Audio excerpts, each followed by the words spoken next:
Welcome to the Inward Investing Podcast. I'm Mike Ritter. And I'm Todd Whelan. And we're talking today about probably one of the hottest topics in all the nutritional world. Hot keto, the ketogenic diet. Todd, do you have any initial thoughts about the ketogenic diet? Keto. No. About as far as that. So for those of you who are tuning in for the first time, I am a nutrition coach and personal trainer. Todd is one of the best strength coaches in the world and pound for pound one of the strongest individuals I've ever met. And so Todd has delivered a podcast early on in our repertoire. I believe it's called the 6 Habits for Strength Training, 6 Best Practices for Strength Training. And so today, I thought it was particularly appropriate given the amount of volume we have coming in of people who are doing the ketogenic diet, of questions about the ketogenic diet. And there are some huge pluses and huge minuses, in my opinion, of the ketogenic diet that I think we need to cover. Yeah, and in the facility that we work in, there is our personal training and small group side, but it also has a CrossFit component on the other side. So we get questions not only from our clients, but also the CrossFit athletes. And Mike, how do you feel about keto and high-performing athletes? Well, I will say if you have some deep burning questions about this, or if you're a data junkie, you might want to look up the name Jeff Volek, Volek. And he's one of the leading researchers with performance in the ketogenic diet. Now, there's 2 aspects to this. First of all, let's talk about what the ketogenic diet is. The ketogenic diet is basically a diet that takes advantage of if you want to say a secondary energy system of the body. I don't know if that's quite the right way to say it, but makes sense. Somebody at some point, I don't know where all this originated, realized that when your body is in a state of deprivation, some sort of, your body detects a famine, or for instance, in most cases, a deprivation of carbohydrates, your body can turn to ketones rather than glucose as a form of energy. From an evolutionary perspective, ketones and a state of ketosis was kind of a way to deal with very little food. Or again, if you live in a part of the world like the Ayupti tribe, who lives near the Arctic Circle, ate a lot of whale blubber, I shouldn't say a lot of whale blubber, but animal fats, animal proteins, and where vegetation didn't really grow, and they noticed that these people had very low instances of cardiovascular disease, and hence the research began on this type of diet. Now, there's a lot of benefits to that, like mental clarity, insulin sensitivity can be fixed or altered or improved. And there's even some benefits we've seen with certain types of cancer therapies. For instance, Dominic D'Agostino might be the best one to look up. And you spell that last name D'*Agostino. D'Agostino. He's right here in our backyard, as a matter of fact. He was a researcher out of USF. And he's one of the leading researchers on cancer therapy and the ketogenic diet. So the last that I've kept up with him, he says, it's worked for some and not others. It's not a cure-all, but there are definitely some that's helped with epileptic seizures. Probably the most dense and robust research with the ketogenic diet improving some sort of diagnosable condition is epileptic seizures. Ketogenic diet might be one of the best cases of non-medical therapy for that. Now, people are now using it as a way to lose weight, because think about what one of the reasons that people gain weight in our country has to do with all factors related to insulin insensitivity. A lack of movement, way too much carbohydrate, especially processed carbohydrates, salt, sugar, really crappy processed meats and foods. People develop this case of insulin insensitivity. And that's when your cells essentially decide that it has so much glucose, we have so much backup in energy for various reasons. Somebody may develop insulin sensitivity where your cells start refusing insulin. Insulin is like a wingman with glucose. So think about your wingman. In order to get what you want done that night, you carry a buddy along that can get you into places and carry on conversation with. The insulin is that for glucose. It helps shuttle glucose into cells. It's like the wingman. So when your body decides, I don't want any more glucose, but you keep piling it in and not using it near as much, your body starts developing a resistance to insulin. So if I think to most people, this ketogenic diet became such a popular thing because, you know, carbohydrates for most Americans' cases, is that carbohydrates might be one of the main reasons why they're losing weight. So eliminating carbohydrates can be an effective way to readjust that insulin sensitivity, to train the body to start using fats again for fuel, and get it to a better state of health.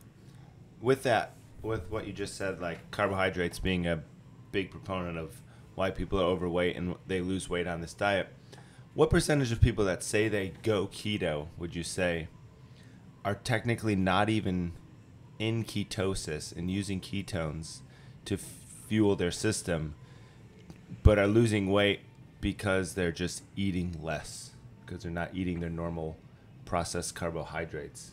So I would say, hard to slap a number on it, but based on the conversations we've had in our facility and the conversations I've had online, there are very few people who are actually measuring their ketones. So it's hard to tell if they're getting that mental clarity just from eating less crap. It's kind of like one of the reasons why it's so hard to research the effectiveness of multivitamins is because it is a practice that helps create other healthy habits. Mm-hmm. So by removing carbohydrates from your diet, people are also removing processed carbohydrates. It's not like they went from eating bread, pancakes, and for spaghetti, noodles and stuff, and they're switching that out for sweet potatoes, red potatoes, white and brown rice. It's not like they just switched that over. They just got rid of everything in the carbohydrate realm. Yeah. And in order to just not eat zero, you have to eat vegetables. So they're actually probably adding vegetables to their diet too.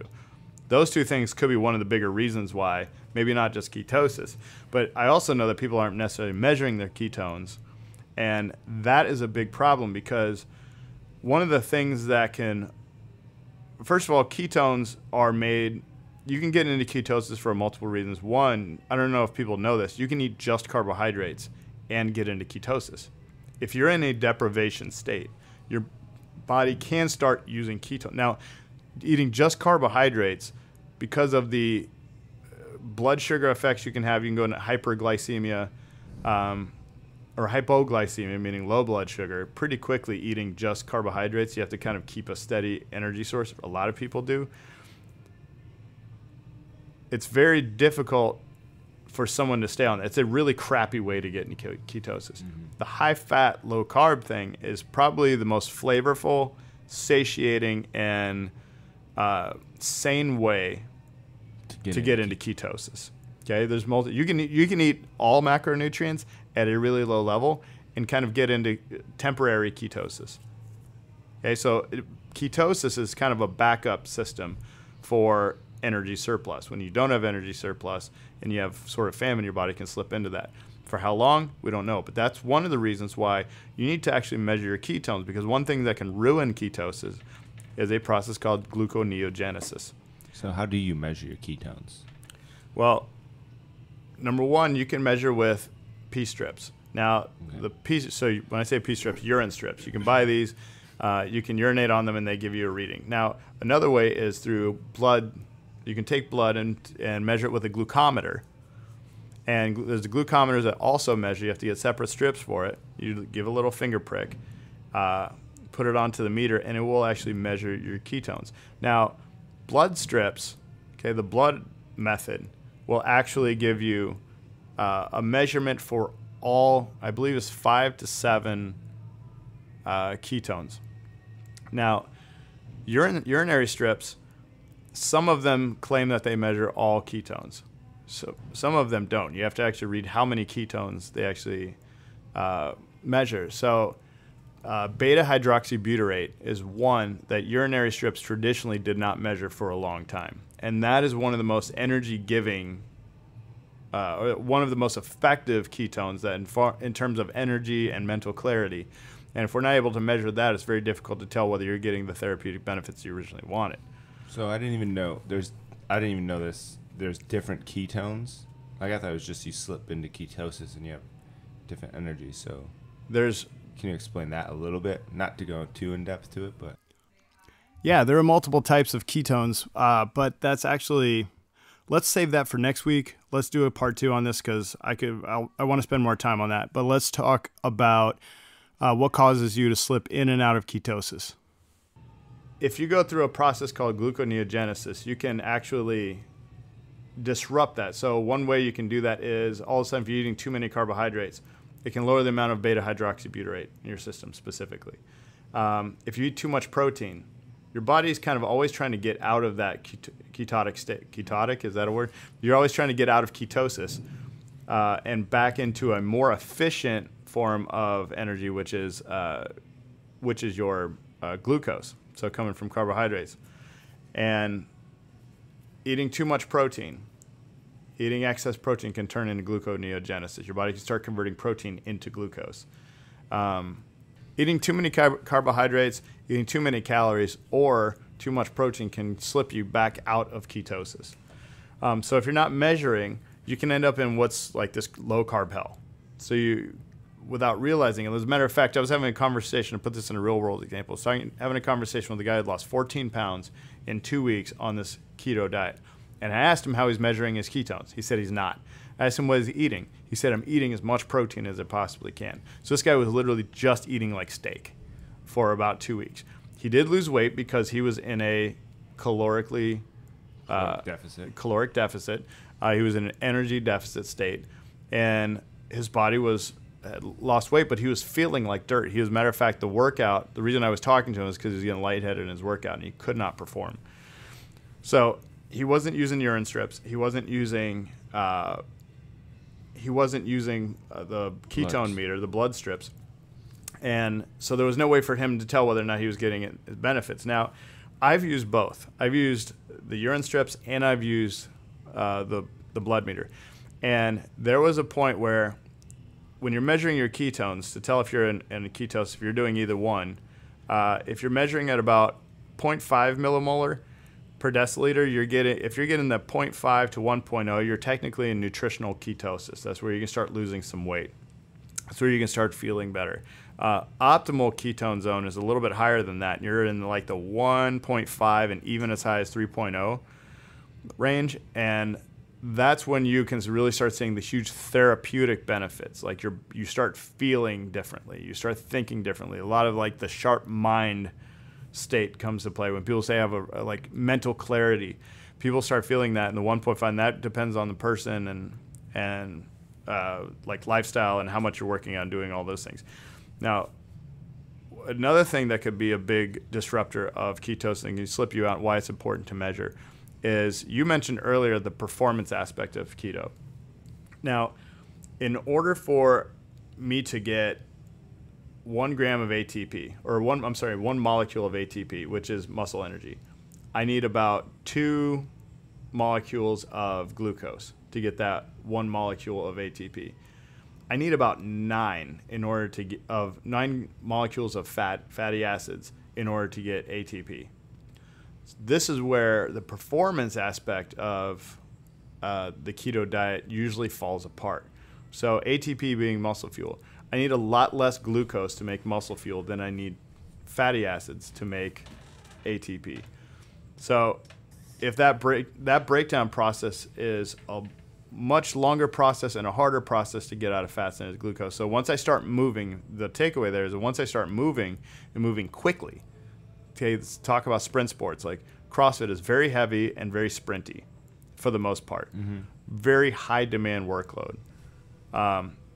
If you're in a high intensity training program, this might apply to you. Glucose and carbohydrates are a much more efficient source of energy. And especially if you're eating from energy dense or nutrient dense forms of it, like sweet potato, white brown rice, then you're going to be getting a very efficient energy pull from all of your stores rather than if you're constantly pulling from fat stores. Now, I will say that there is some performance research coming out about keto every year, and maybe there's some systems we don't understand that can help.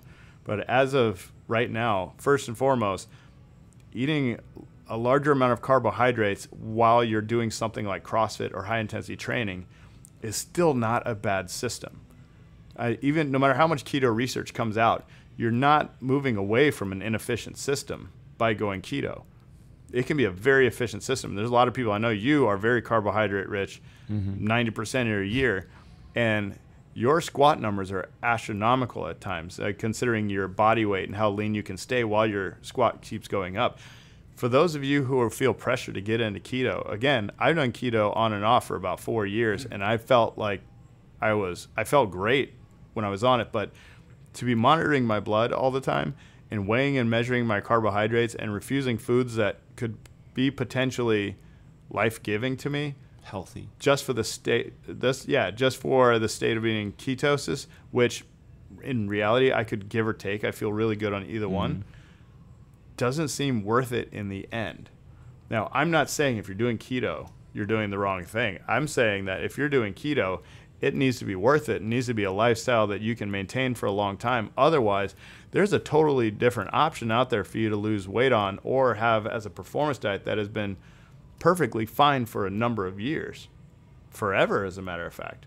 So I can't say that keto is necessary to lose weight, and I can't say that keto is necessary for anyone to go on. I can also say that there are a lot of people who experience benefits from it. So I guess this is really more of a plea for people to do their research on keto. And if you're going to do it, measure your ketones. If you're going to do it, get educated on what ketosis actually is so that you know what you're looking for. And if you are looking to maybe become more insulin sensitive, if your doctor has told you that you have insulin insensitivity or you're pre-diabetic and you decide to go on the ketogenic diet, it may be a temporary solution for you, but always have a plan on how to readjust your body into a planet that has abundant food in most places. And you have options to eat energy-dense carbohydrates once you become insulin sensitive again. This is nothing compared to what you were just talking about. This is kind of like a side note, but you were talking about like part-time ketosis. So now if someone is intermittent fasting, right, because that's another hot thing that's going around, would they be able to get into ketosis to have any benefit from it? Like any of that, like mind clarity or, extra fat burning, anything like that in like 16 hours of fasting and 8 hours of eating, whatever? Yeah. So I think there's two aspects of that. One, I'll answer directly that, yes, I think that especially when you think about what I talked about getting more insulin sensitive and our body being able to shift between glucose and ketones. A healthy body metabolically should be flexible enough to do that. Like a healthy individual should be able to utilize fats at times and carbohydrates at times. I think that evolutionarily speaking, human beings, we've always had rhythms of eating. Think about seasons. Like right now we live in a world where we can adjust temperatures and we have shipped food in from 6,000 miles away. Like it should be a little creepy to us that we have like cantaloupe melon all year because that's not reality. Now that means that we had to ship it in from somewhere else that had a good climate at the time. So we're not used to really seasonal eating. And I think there's probably something to that I just don't know the details on as far as seasonal eating, rhythmic eating, during certain parts of the year, especially if you live in the north and there's snow on the ground and plants can't grow, chances are if you would have lived there 250, 300 years ago, which isn't a long time ago at all, you probably would have had to adapt your diet to that climate, which might have been more protein and fat rich because plants weren't, abundant. Yeah. And so then when summer comes around, spring comes around, they become abundant again. You can shift your diet again. So I think there is a rhythmic eating pattern that is natural to us and probably why people do see success temporarily going into ketosis and coming back out of it, or temporarily intermittent fasting and coming back out of it.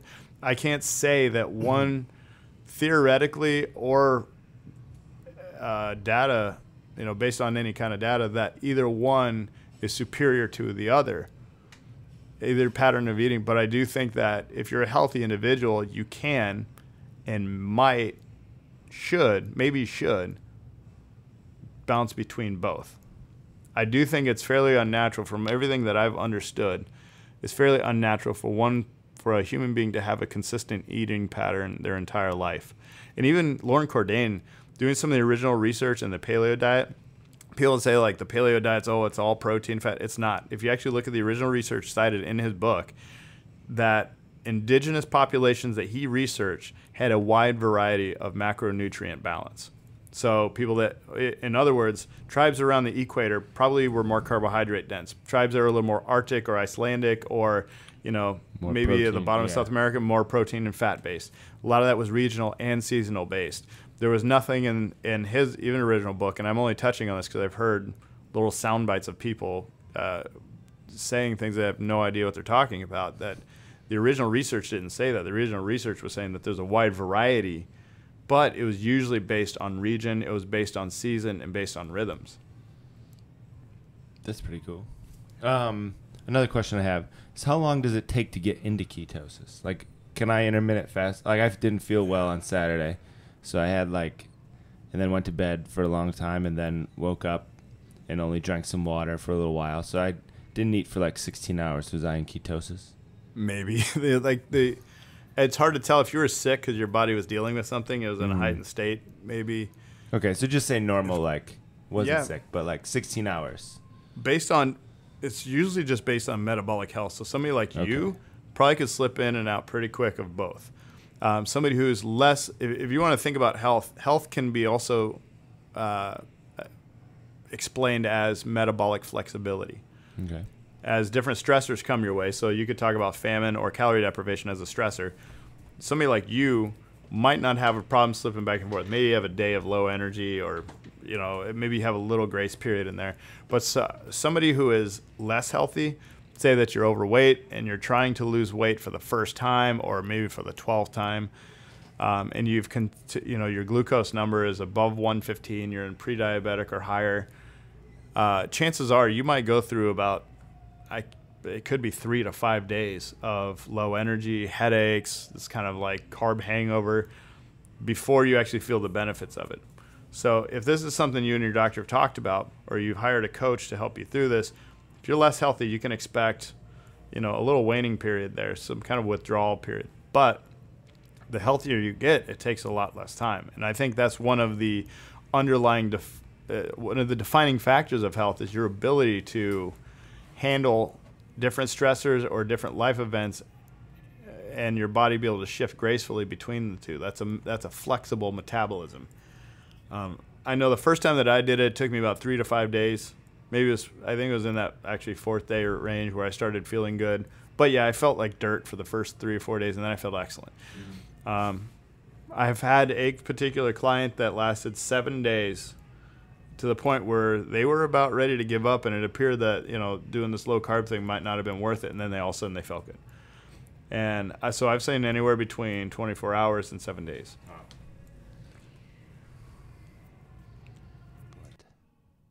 Oh, okay.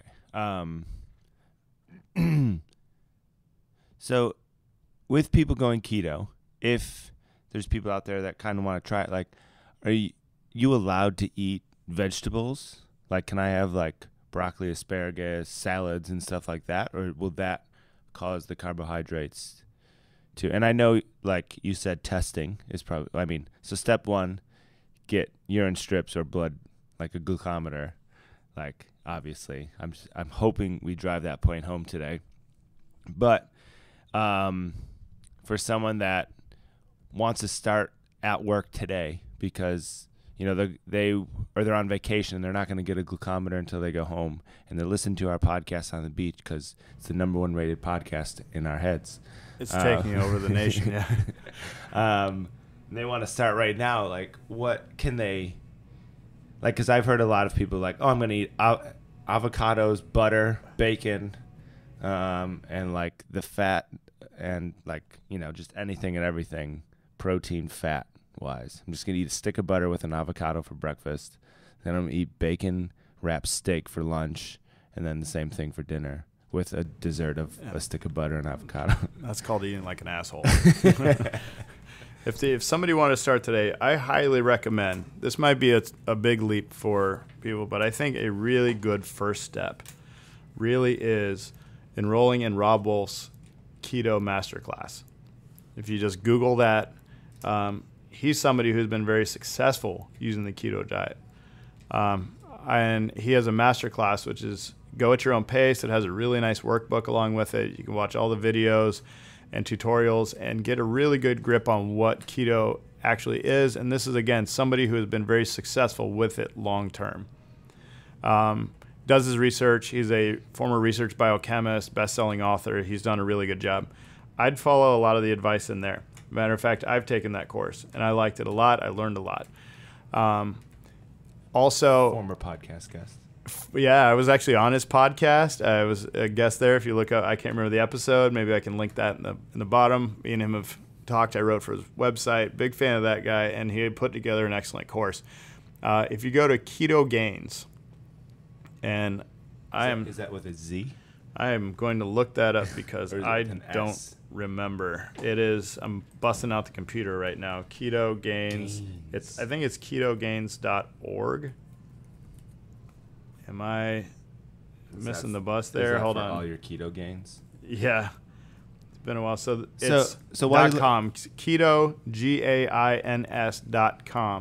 These guys have a macro-based calculator where you can go on and find out what your macro level should be, your fats, carb, protein ratio. They have a lot of updated science, a lot of updated research, and again, these are people who have been successful using the ketogenic diet.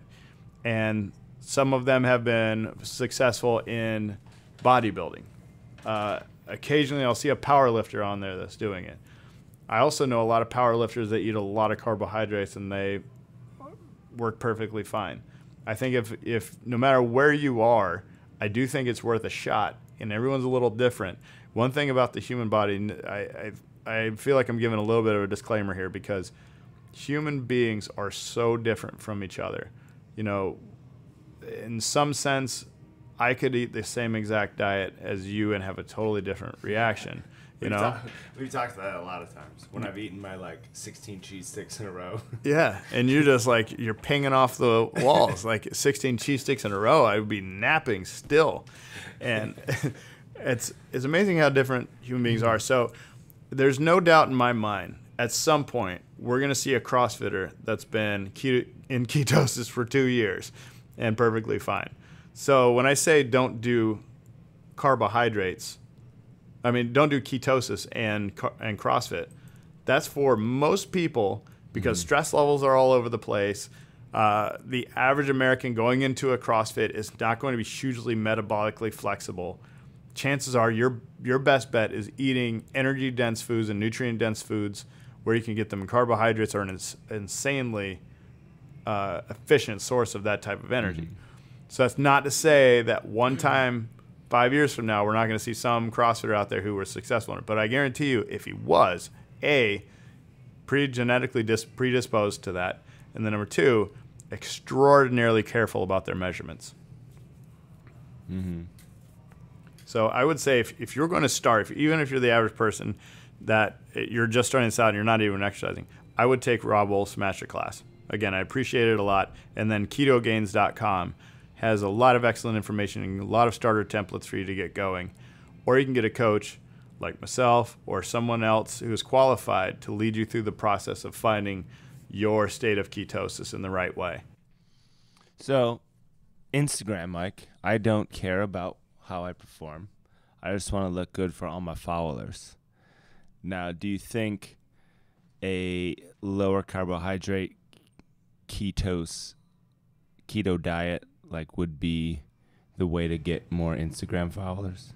You might get super lean doing a ketogenic diet. As long as you're measuring, I don't care why you want to do it, but it's a way to get lean. As a matter of fact, there are a lot of bodybuilders out there that, when they're getting show ready, they probably heard all these notes on keto, and they're like, oh yeah, we've been doing that for a decade, or a century rather. Yeah, to get show ready, bodybuilders typically go Yeah. really, really I carb remember- deprived, calorie deprived. Yeah, I remember when my wife was competing in a bikini competition, and the last like 2 weeks was Super lean fun. fish and asparagus. Yeah. Like all meals. Like breakfast, snack, lunch, dinner. Yeah. And, you know, you can eat plenty of vegetables. A lot of people actually eat more vegetables doing a keto diet That's than not. Like, it doesn't mean that you give up vegetables, but So I can have as many vegetables as I want and be in ketosis. measure it. Measure it. All right. Measure it. Because the deal is also that people need to get used to this idea of net carbs, where you have your carbohydrates minus fiber.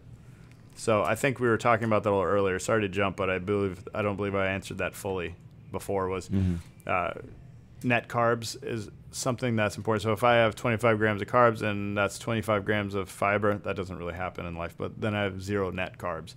The idea is to eat anywhere between really 20 to 50 grams of carbohydrates of net carbs. So in order for you to do that, I have this little graphic for some of my clients where, I mean, that could equal a cup of vegetables at every meal, which is probably more than people are eating right now, even if they're not in ketosis. So don't let anyone tell you that it's a no vegetable diet either. So leafy greens, orange, yellow, red vegetables, there's probably... I'm out.